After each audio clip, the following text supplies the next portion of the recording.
Metal Galaxy YouTube channel where we bring reviews, interviews, live gigs, festivals and much more into your living room. So let's review now EpicFest, a festival where fantasy, dragons and other mystical, fantastic creatures come alive and a perfect, basically, festival for LARPers, Dungeons and Dragons fans, power metal and much more. And yeah, it's a unique festival which we have discussed already last year.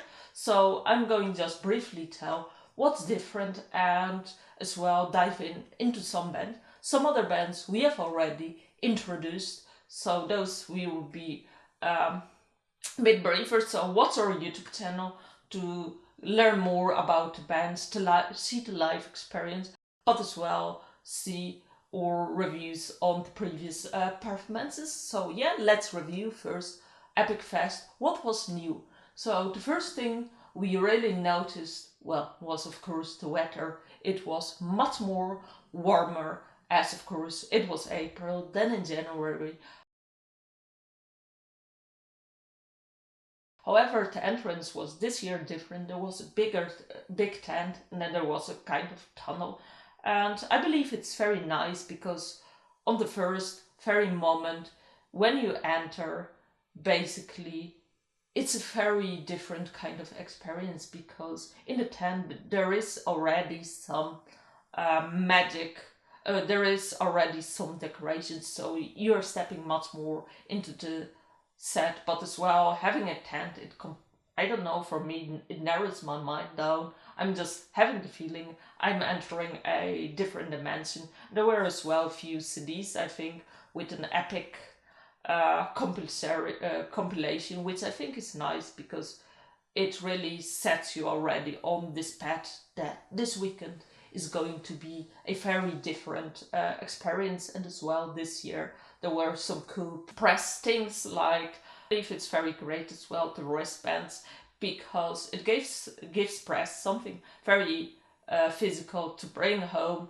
but as well you're like, this is such a cool thing to remember the festival. And then you open the door and trees, basically. Last year there were no trees, but this year there were trees, and as well the upper area was inaccessible, but there was this cool like wooden thing to separate, and then there was as well the signature being nicely decorated. So the decoration was really well done. Last year it was nice, but this year they really went on top. There were even like candles, the bar was this decorated, and as well like there was a Zelda corner as well like last year, but this year it felt much more intimate, maybe because it was much more into a corner, so it was like in a magic land, like to say. There was a Thor hammer as well, so it was great. And this year there was as well an add-on to Realm and Might, which was a bigger stadium, and there was such a cool tunnel to get into it. And yeah, there were as well barbecue spots, and so there might be a bit more decorations on this benches, but yeah, it was overall top plus on decoration. And the next thing what was very different this year were storytellers, and I believe storytellers, we spoke actually with an elf, the storyteller of EpicFest,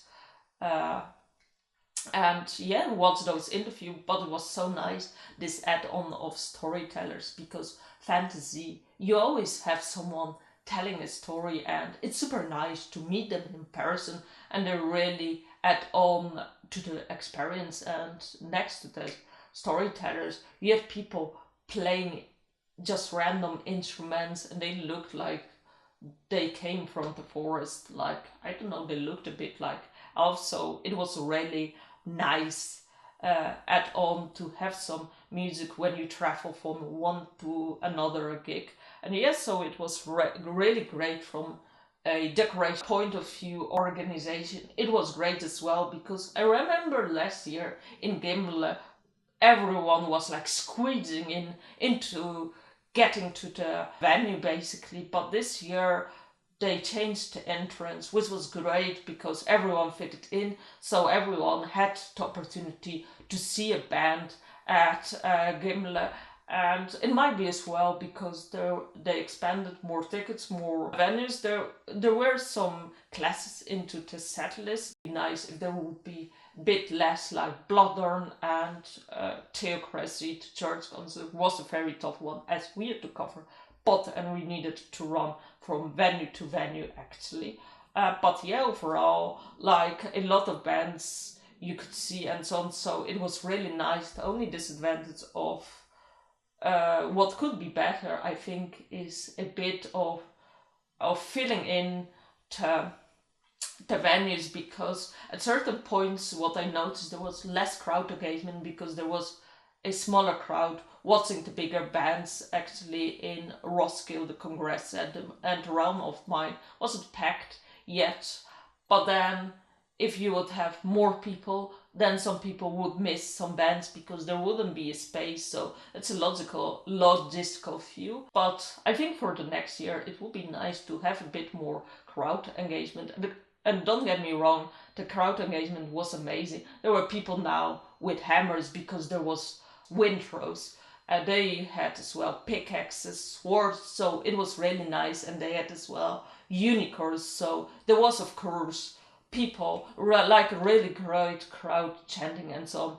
But I'm just saying that the venue wasn't packed like last year, so that might be nicer. But yes, well, speaking about changes and difference from last and this year was as well the Roskilde Cathedral added, and it was very nice. The Roskilde Cathedral, which I will expand into acoustic show of Theocracy. And the next thing, what was new as well, were rocks on the big stage, and there was even the cathedral core in Down of Victory. So it was really great to see as well that EpicFest was working towards one-time live experience and offering something unique that nowhere in the power metal world you can find.